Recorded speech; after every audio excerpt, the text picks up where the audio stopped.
Hello students of class 9th, my name is Vikas and I am here to teach you mathematics. As you know, currently we're discussing our chapter number 8, quadrilaterals, where we're discussing about basic fundamental and concepts regarding to quadrilaterals. And now in this particular part, we are going to attempt some numericals of exercise 8.1 that are remain unattempted in our previous part. So without wasting some more time, let's start our lecture. So आज के इस lecture में हमारा पहला numerical है exercise 8.1 का seventh numerical. ये हमें क्या कह रहा है कि ABCD एक ट्रेपीजियम है जिसमें AB and CD sides are parallel sides हैं एंड साथ के साथ AD एंड BC क्या है, इक्वल हमें गिवन है। यानी अगर देखा जाए तो समझो हमें क्या गिवन है कि ABCD मेरे पास में क्या है, ट्रेपीजियम है। क्या है, एक ट्रेपीजियम है। ठीक है, तो अगर देखा जाए गिवन स्ट्रक्चर में देखें तो देखो ABCD मेरे पास में एक ट्रेपीजियम है जिसमें AB साइड पैरेलल है CD के एंड ये जो AD साइड है ना ये BC साइड के इक्वल है। ये बात हमें क्वेश्चन में गिवन है। यस या नो। अब इस क्वेश्चन में हमें प्रूफ क्या करना है, बोला सर इस क्वेश्चन में आपको कुछ पर्टिकुलर स्टेटमेंट्स को क्या करना है, प्रूफ करना है। जिनमें से पहला स्टेटमेंट ये है कि एंगल ए और एंगल बी इक्वल होने चाहिए, एंगल सी और एंगल डी इक्वल होने चाहिए, ट्रायंगल एबीसी और ट्रायंगल बीएडी क्या, triangle ABC and triangle BOD कैसे होने चाहिए, कॉन्ग्रुएंट होने चाहिए और इनके जो डायगोनल्स होंगे मेरे पास में ट्रेपीजियम के वो दोनों भी कैसे हैं, इक्वल होने चाहिए। अब अगर देखा जाए स्ट्रक्चर को तो देखो क्या है, यहाँ पे मेरे पास बोला सर AC एंड BD मेरे पास में इस पर्टिकुलर स्ट्रक्चर में क्या है, ट्रेपीजियम के डायगोनल्स हैं। क्या है, डायगोनल्स हैं। इस क्वेश्चन में अगर देखें हमें जो प्रूफ करना है वो पहला स्टेटमेंट क्या है कि जो कंप्लीट एंगल A है ना वो कंप्लीट एंगल B के इक्वल होना चाहिए ट्रेपीजियम के अंदर। यानी देखा जाए ये एंगल A है, ये एंगल क्या है मेरे पास में B, ये angle A and angle B कैसे होनी चाहिए, इक्वल होनी चाहिए। सेकंड स्टेटमेंट जो हमें प्रूफ करना है वो ये है कि एंगल C और एंगल D क्या, एंगल C और एंगल D भी कैसे होनी चाहिए, इक्वल होनी चाहिए। यानी देखो ये एंगल D है ना और ये कंप्लीट एंगल C है, ये दोनों कैसे होनी चाहिए, इक्वल होनी चाहिए। साथ के साथ क्या हमारे पास में ट्रायंगल ABC है ना, क्या ट्रायंगल ABC है, ये कॉन्ग्रुएंट होना चाहिए ट्रायंगल BAD के रेफरेंस में, ABC कॉन्ग्रुएंट होना चाहिए ट्रायंगल BAC के रेफरेंस में। एंड फोर्थ स्टेटमेंट हमें प्रूफ करना है कि जो AC डायगोनल है वो BD डायगोनल के इक्वल होना चाहिए। ये चार स्टेटमेंट हमें इस पर्टिकुलर क्वेश्चन में प्रूफ करने हैं। अब अगर देखा जाए इस पर्टिकुलर क्वेश्चन के सिनॉप्सिस को अगर समझे तो देखो इस क्वेश्चन में अगर मुझे ये स्टेटमेंट्स प्रूफ करने हैं तो मुझे एक छोटी सी कंस्ट्रक्शन करनी होगी हमारे पर्टिकुलर डायग्राम में। क्या, तो जरा देखो इस पर्टिकुलर क्वेश्चन में हमें क्या करनी होगी, छोटी सी कंस्ट्रक्शन। अब ये कंस्ट्रक्शन क्या है तो देखो, अब सिंस हमें पता है ABCD तो हमारे पास में ट्रेपीजियम था ना, A B कौन सी साइड, C एंड D, ये मेरे पास में ट्रेपीजियम था। तो अब यहाँ पे क्या करते हैं हम, AB साइड को आगे फर्दर क्या करते हैं, एक्सटेंड करते हैं। यस या नो, AB साइड को क्या करते हैं, आगे फर्दर एक्सटेंड करते हैं और मैं एक C से एक लाइन ड्रॉ करता हूं AB के टावर्स सच दैट ये जिस पॉइंट पे इंटरसेक्ट करें ना, देखो C साइड है, ये C साइड मेरे पास में AD के क्या होनी चाहिए, पैरेलल होनी चाहिए। तो हमने कंस्ट्रक्शन क्या करी, हमने कंस्ट्रक्शन की extending line AB towards E point and join point C to E such that, हमने C और E को कुछ इस तरह से ज्वाइन किया कि हमारे पास में क्या हुआ, जो AD लाइन है ना ये पैरेलल हो जाती है CE के। ये हमने कंस्ट्रक्शन की। यस या नो। अब अगर देखा जाए हमने इस पर्टिकुलर क्वेश्चन के अंदर हमारा डायग्राम क्या कर दिया, हल्का सा स्लाइटली चेंज कर दिया। क्लियर है क्या। अब अगर देखा जाए इस क्वेश्चन के जो हमारे स्टेटमेंट्स हैं उन्हें प्रूफ करें तो देखते हैं। अब सिंस हमारा जो पहला स्टेटमेंट है वो मुझे क्या प्रूफ करना है कि मेरे पास में एंगल A और एंगल B कैसे होने चाहिए, इक्वल होने चाहिए। तब जरा देखो, सिंस हमें पता है क्या, सिंस हमें पता है कि जो AB साइड है ना वो CD साइड के पैरेलल है। AB साइड किसके पैरेलल है, CD साइड के पैरेलल है। यस या नो, ये बात हमें क्वेश्चन में गिवन है। यस या नो। अब अगर एक बात देखो, ए बी सी डी के पैरेलल है और मैंने ए बी को ही आगे फर्दर एक्सटेंड किया है ई पॉइंट तक, तो एक बात बताओ फिर ए ई साइड भी क्या होगी? बोला सर ए ई साइड भी मेरे पास में पैरेलल होगी सी डी के, because A B is extended further. Yes या नो। तो हमें पता है लाइन तो ए बी ही थी, इसे आगे एक्सटेंड ही तो किया है, यानी देखा जाए अगर ए बी सी डी के पैरेलल है तो मेरे पास में क्या होगा? ए ई साइड भी सी डी के पैरेलल होगी। यस या नो, क्लियर है क्या? यानी ए किसके पैरेलल है? सी डी के। अब अगर नाउ एक चीज और नोटिस करें तो देखो, ये जो आपको एडी साइड दिख रही है और ये जो कौन सी साइड है? बोला सीई साइड। बोला सर एडी साइड और जो सीई साइड है ये भी आपस में पैरेलल है कंस्ट्रक्शन के रेफरेंस में। आपने कंस्ट्रक्शन ही ऐसे की है कि एडी और सीडी कैसे, एडी और सी साइड कैसे हैं? आपस में पैरेलल है। अब अगर देखा जाए, मैं इस क्वाड्रिलेटरल को रेफरेंस में देखूं तो देखो ए ई सी और डी, अगर मैं इसे क्वाड्रिलेटरल के रेफरेंस में देखूं तो देखो ए ई सी डी में ए ई साइड पैरेलल है सी डी के, ए डी साइड पैरेलल है सी ई के, यानी देखा जाए बोथ पेयर ऑफ साइड कैसी आ गई? बोला sir both pair of sides in quadrilateral A E C D are parallel, यानी एक क्वाड्रिलेटरल में दोनों पेयर ऑफ साइड्स कैसी आ गई? पैरेलल आ गई। देयरफॉर मैं उस क्वाड्रिलेटरल को क्या कह सकता हूं? तो मुझे पता है उस केस में उस क्वाड्रिलेटरल को हम पैरेललोग्राम कह सकते हैं। अब ए सी डी को हम क्या कह सकते हैं? पैरेललोग्राम कह सकते हैं। अगर ए सी डी को मैंने क्या कह दिया? पैरेललोग्राम कह दिया है। तो अब देखो ये जो स्टेटमेंट है ए सी डी में पास पैरेललोग्राम है, ये मुझे हेल्प करेगा एंगल ए और एंगल बी को इक्वल करने में। कैसे? जरा देखो।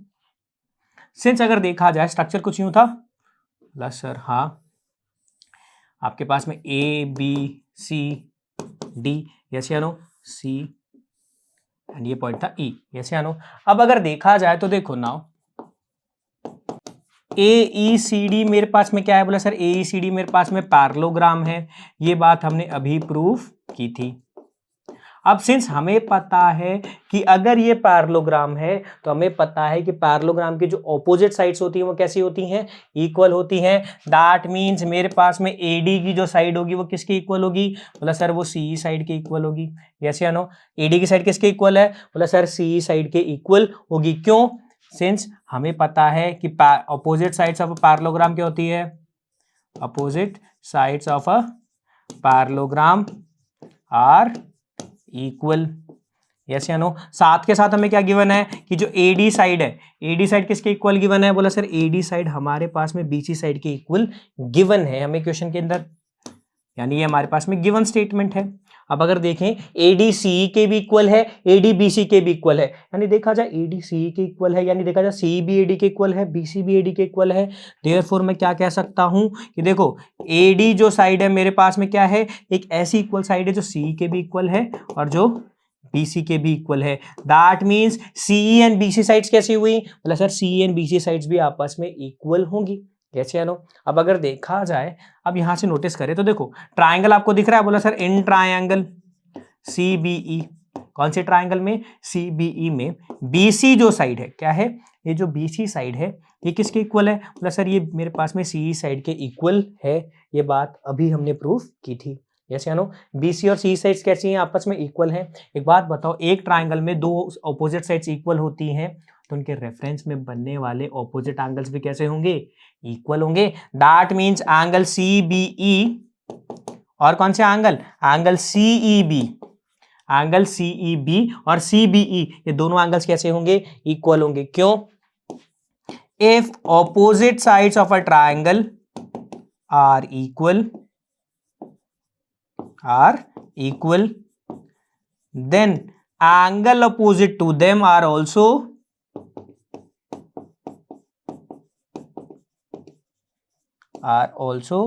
इक्वल। यस या नो? यानी अगर देखा जाए अपोजिट साइड्स इक्वल होती हैं तो उनके रेफरेंस में बनने वाले अपोजिट एंगल भी इक्वल होंगे। तो ट्राइंगल CBE में BC और CE साइड्स तो इक्वल थी, तो मैंने CBE एंगल और CEB एंगल दोनों को क्या कह दिया? इक्वल कह दिया। इसे अगर मैं इस स्टेटमेंट को इक्वेशन नंबर A कह दूं तो नाउ अब देखो जरा। अब सिंस अगर देखा जाए तो देखो स्ट्रक्चर कुछ यूं था, ये E पॉइंट है, ये A पॉइंट है, ये B पॉइंट है, ये C पॉइंट है एंड ये D पॉइंट है। नाउ अगर देखा जाए मेरे पास में, तो देखो मेरे पास में क्या बोला सर, अगर मैं ढंग से ऑब्जर्व करता हूं ना, तो एडी साइड और सीई साइड कैसी हैं? बोला सर एडी साइड और सीई साइड आपस में पैरेलल है, यस या नो? यानी अगर इन्हें ऑब्जर्व करें तो देखो ये मेरे पास में एडी है, ये मेरे पास में सीई साइड है। अब अगर इनमें कंसिडरली देखा जाए तो देखो क्या आपको ये एंगल दिख रहा है? बोला सर देखा जाए ए आपके पास में ऐसे कैसे एक्ट कर रहा है? बोला सर एज ए ट्रांसवर्सल की तरह एक्ट कर रहा है। और यहाँ पे देखो एक एंगल ये और एक एंगल ये दोनों एंगल कैसे हुए? बोला सर मेरे पास में दो लाइंस के इन बिटवीन और ट्रांसवर्सल के सेम साइड हैं, यानी देखा जाए ये दोनों एंगल्स कैसे होंगे? को इंटीरियर एंगल्स होंगे। दैट मीन्स अगर इस रेफरेंस में देखें तो ये जो मेरे पास में एंगल बन रहा है, कौन सा एंगल? बोला sir angle B A D, है ना, एंगल बी ए डी। और कौन सा एंगल? बोला sir angle C E B. अगर हमारे स्ट्रक्चर को देखें तो एंगल सी ई बी, ये दोनों एंगल कैसे हैं? बोला सर ये दोनों के दोनों एंगल्स मेरे पास में कैसे एंगल हैं? बोला सर ये दोनों एंगल्स हमारे पास में को इंटीरियर एंगल्स हैं। कैसे एंगल्स हैं? को इंटीरियर एंगल्स हैं, यस या नो? अब सिंस देखा जाए एडी एंड सी लाइंस कैसी थी? पैरेलल थी। और मेरे पास में एसी क्या है? बोला सर मेरे पास में एई मेरे पास में एक ट्रांसवर्सल की तरह एक्ट कर रही है। तो हमें पता है को इंटीरियर एंगल्स का सम होता है 180 डिग्री, कि किसी भी मेरे पास में पैरेलल लाइंस के रेफरेंस में एक ट्रांसवर्सल अगर ड्रॉ होती है तो उसके रिगार्डिंग जो को इंटीरियर एंगल्स होते हैं उनका सम होता है 180 degree. That means angle BOD angle CAB का सम कितना होगा? 180 डिग्री। सो अगर मैं यहां से एंगल बीएडी की वैल्यू इवैल्यूएट करूं तो देखो ये सीबी ऐड हो रहा था, इसे ट्रांसपोज कर दे तो क्या होगा? बोला सर ये 180 में से अगर आप एंगल सीईबी माइनस कर दोगे ना तो आपके पास में एंगल बीएडी की वैल्यू आ जाएगी। किसकी वैल्यू आ जाएगी? एंगल बी ए डी की। इसे इक्वेशन बी कह देते हैं। नाउ सिमिलर लॉजिक से अगर देखा जाए, क्या सिमिलर लॉजिक से अगर देखा जाए तो देखो अब अगर कंसीडर किया जाए तो देखो आपको ये ए लाइन दिख रही है? बोला हाँ सर मुझे ए लाइन दिख रही है, इस पे एक पॉइंट है बी, और अगर देखा जाए ये बीसी मेरे पास में एज अ क्या दिख रही है? बोला सर ए लाइन पे बीसी मेरे पास में एक लाइन सेगमेंट है, यस या नो? यानी अगर देखा जाए ए मेरे पास में एक स्ट्रेट लाइन है ऑन विच BC मेरे पास में क्या है? एक लाइन सेगमेंट है।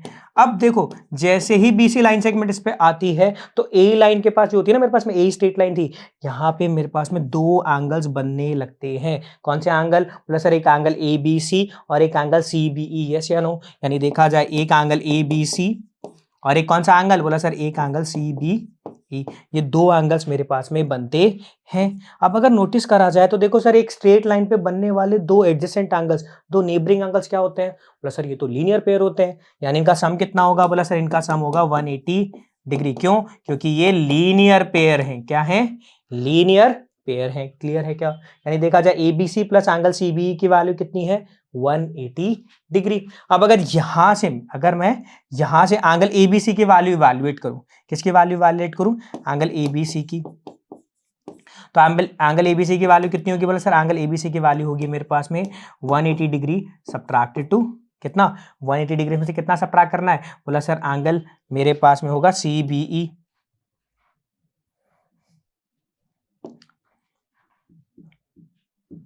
180 डिग्री में कितना सब्ट्रैक्ट कर देते हैं? प्लस सर एंगल 180 डिग्री में से मेरे पास में एंगल CBE को क्या कर देते हैं? सब्ट्रैक्ट कर देंगे तो मेरे पास में ABC एंगल आएगा, यस या नो? यानी अगर देखा जाए इसे मैं इक्वेशन C कहूं।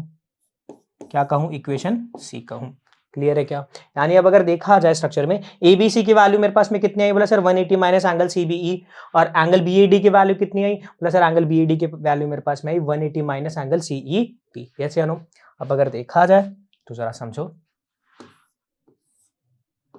ये मेरे पास में स्ट्रक्चर था ABCD, लाइन गई, E पॉइंट है, यस या नो? अब अगर देखा जाए मेरे पास में एंगल BAD, कौन सा एंगल है? बोला सर एंगल BAD तो एंगल A है, यस या नो? एंगल ABC कौन सा एंगल है? बोला सर एंगल ABC तो मेरे पास में एंगल B है, यस या नो? यानी अगर अब देखा जाए तो देखो from equation A B and C। अब इक्वेशन ए क्या थी मेरे पास में? बोला सर इक्वेशन ए मेरे को कहती थी कि मेरे पास में जो CBE एंगल है ना वो एंगल CEB के इक्वल है, यस या नो? इक्वेशन बी मुझे क्या कहती थी? बोला सर इक्वेशन बी मुझे कहती थी कि आपके पास में जो एंगल बन रहा है ना BAD, यानी कि जो A वर्टेक्स पे एंगल बन रहा है, किस पे, ए वर्टेक्स पे जो एंगल बन रहा है उसको अगर आप ऐड करते हो, या मैं बोलूँ इक्वेशन ए क्या थी, अगर BAD में से आप क्या करते हो 180 माइनस एंगल CEB करते हो तो आपके पास में BAD एंगल आता है ना। यानी अगर देखा जाए तो BAD की वैल्यू क्या आएगी मेरे पास में, यानी एंगल ए की वैल्यू कितनी होगी मेरे पास में, बोला सर 180 माइनस एंगल CEB, कैसे है नो, कितना होगा, बोला सर 180 में से एंगल CEB क्या कर दो, सबट्रैक्ट कर दो। ये मुझे इक्वेशन बी कहती थी।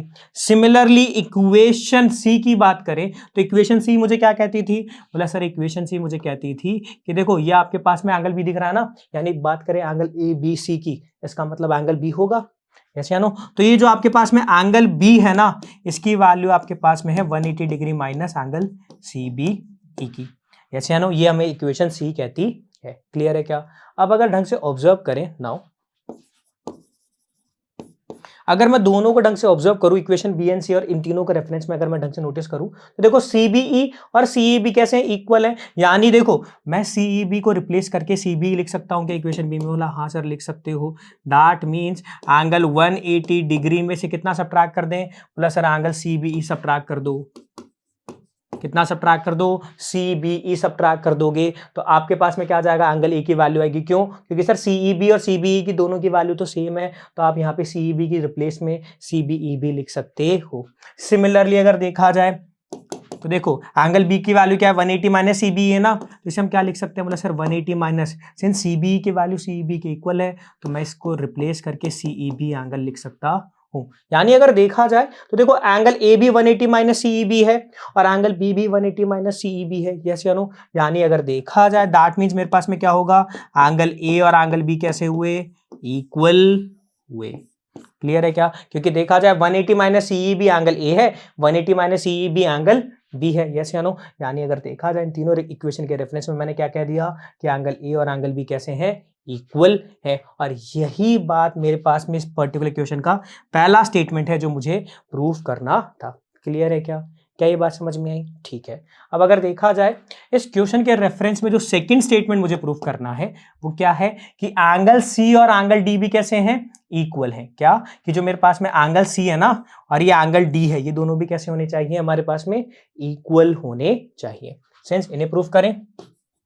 नाउ देखा जाए तो ए बी लाइन पैरेलल है CD के, ये बात हमें क्वेश्चन में गिवन है, यस या no. A B and CD line कैसी है, आपस में पैरेलल है। तो अगर यहां से कंसीडर किया जाए तो अगर मैं BC को एक ट्रांसवर्सल की तरह एक्ट कर रहा हूं, BC क्या है मेरे पास में, एक ट्रांसवर्सल की तरह एक्ट हो, तो बताओ एंगल बी और एंगल सी का सम क्या होगा, बोला सर एंगल बी और एंगल सी दोनों को इंटीरियर एंगल्स हैं, दैट मीन्स इनका सम कितना होगा, बोला सर ये मेरे पास में 180 डिग्री इनके सम की वैल्यू होगी, यस या नो। यानी angle B plus C angle B plus angle C की वैल्यू कितनी होगी, बोला सर 180 डिग्री होगी। सिमिलरली ए बी और सी डी क्या है आपस में, बोला सर पैरेलल हैं। अब अगर देखा जाए यहाँ पे ए डी को एज अ ट्रांसवर्सल कंसीडर किया जाए, बोला सर ए डी अगर ट्रांसवर्सल की तरह कंसीडर होगी तो देखो यहां से अगर देखा जाए एंगल ए और एंगल डी, एंगल ए और एंगल डी ये भी तो को इंटीरियर एंगल्स हैं, यानी इनके सम की वैल्यू भी कितनी होगी, 180 डिग्री।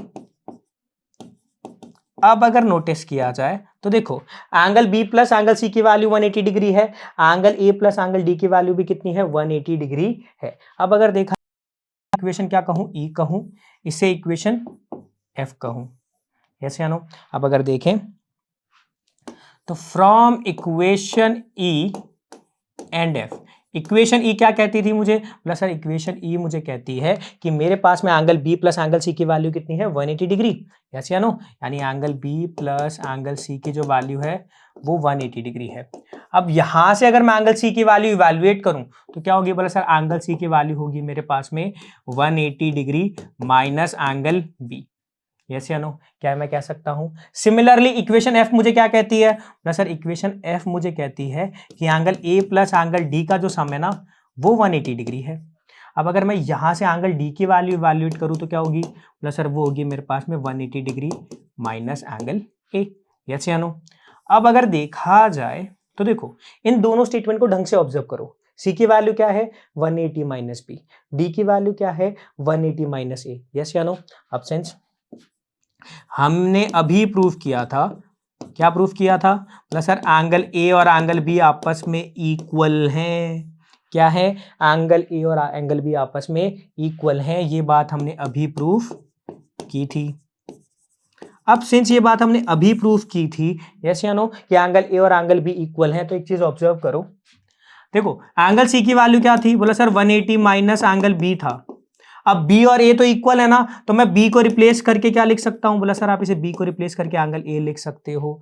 यानी एंगल सी की वैल्यू क्या हो जाएगी? 180 माइनस एंगल ए लिखा जा सकती है। सिमिलर लॉजिक से अगर देखा जाए, मेरे पास में एंगल डी की वैल्यू क्या थी? बोला sir 180 degree minus angle A था। यस या नो? सिंस ए और बी इक्वल है तो मैं क्या लिख सकता हूं? बोला सर ए को रिप्लेस करके आप एंगल बी लिख सकते हो।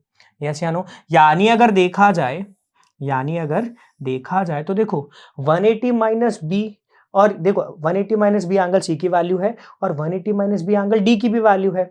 180 माइनस ए एंगल सी की वैल्यू है, और 180 माइनस ए एंगल डी की भी वैल्यू है। दैट मीन्स ये तभी पॉसिबल है जब एंगल सी और एंगल डी कैसे हैं? आपस में इक्वल है।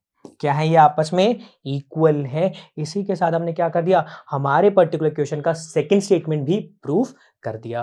ठीक है। अब अगर देखा जाए हमारे क्वेश्चन का जो थर्ड स्टेटमेंट है जो हमें प्रूफ करना है, वो क्या प्रूफ करना है? कि ए बी सी ट्राइंगल, अब अगर देखा जाए ए बी सी ट्राइंगल के रेफरेंस में देखें तो मेरे पास में क्या होगा? बोला सर ये मेरे पास में ए बी सी ट्राइंगल है। यस या no? A B C triangle मेरे पास में मुझे कॉन्ग्रुएंट प्रूफ करना है। किसके रेफरेंस में? बोला sir triangle B A D के रेफरेंस में।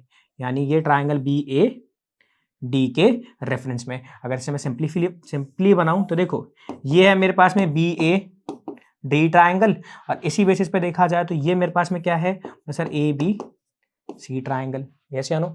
अब ये दोनों ट्राइंगल्स को मुझे क्या करना है? कॉन्ग्रुएंट प्रूफ करना है।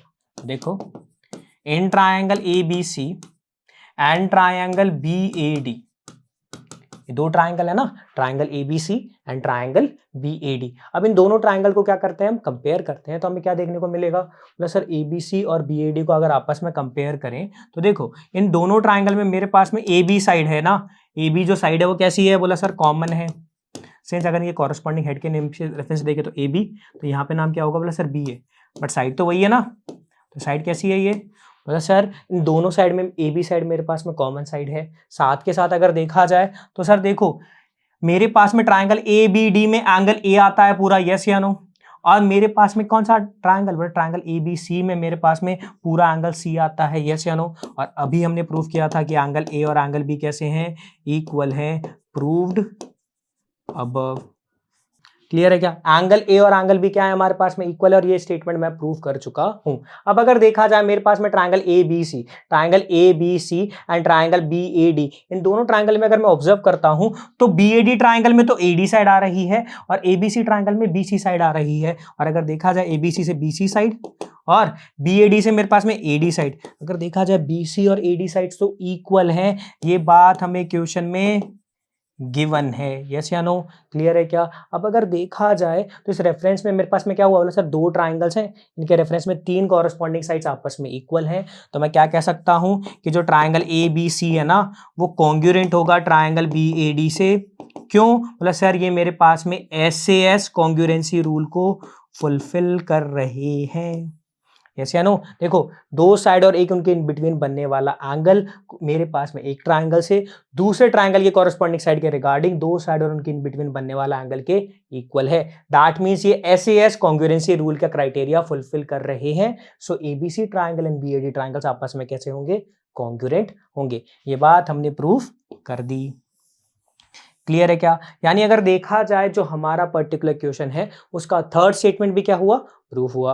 अब अगर देखें तो जो फोर्थ स्टेटमेंट है हमारे पर्टिकुलर क्वेश्चन का, वो क्या है कि AC जो मेरे पास में डायगोनल की लेंथ है वो मेरे पास में BD डायगोनल के इक्वल होनी चाहिए। इसे प्रूफ करें। नाउ सिंस हमारे पास में ट्राइंगल ABC कॉन्ग्रुएंट है ट्राइंगल BAD के, ये बात हमने अभी प्रूफ की है। ये बात हमने क्या करी है? ट्राइंगल एबीसी एंड बीडी कैसे हैं, कॉन्ग्रुएंट है, ये बात हमने अभी प्रूफ की है। सिंस अगर देखा जाए ये दोनों ट्राइंगल्स आपस में कॉन्ग्रुएंट हैं, तो हमें पता है कि corresponding part of congruent triangles कैसे होते हैं, इक्वल होते हैं। दैट मीन्स इनके रेफरेंस में जो कॉरस्पॉन्डिंग साइड होगी या एंगल होंगे वो कैसे होंगे, इक्वल होंगे। सिंस देखा जाए एबीसी ट्राइंगल में से एसी साइड और बीएडी ट्राइंगल्स में से बीडी साइड, ये दोनों साइड कैसी हैं, बोला सर ये कॉरस्पॉन्डिंग साइड्स हैं। किसकी कॉरस्पॉन्डिंग साइड्स हैं, कॉन्ग्रुएंट ट्राइंगल्स की। दैट मीन्स ये दोनों कैसे हो जाएंगी, इक्वल हो जाएंगी। क्यों, क्योंकि ये corresponding part of congruent triangles है। दैट मीन्स एसी साइड किसकी इक्वल हो जाएगी, बीडी साइड के। सिंस एसी मेरे पास में डायगोनल ही तो है, बीडी मेरे पास में डायगोनल ही तो है। That means diagonal AC equal हुआ मेरे पास में डायगोनल बीडी के। और इसी के साथ इस क्वेश्चन का जो 4 स्टेटमेंट था हमने वो भी प्रूफ कर दिया। क्लियर है क्या ये समझ में आया? So that's it for this particular part. और अब नेक्स्ट पार्ट के अंदर हमें चैप्टर के रिगार्डिंग कुछ और बातें डिस्कस करेंगे। सो थैंक यू, जय हिंद।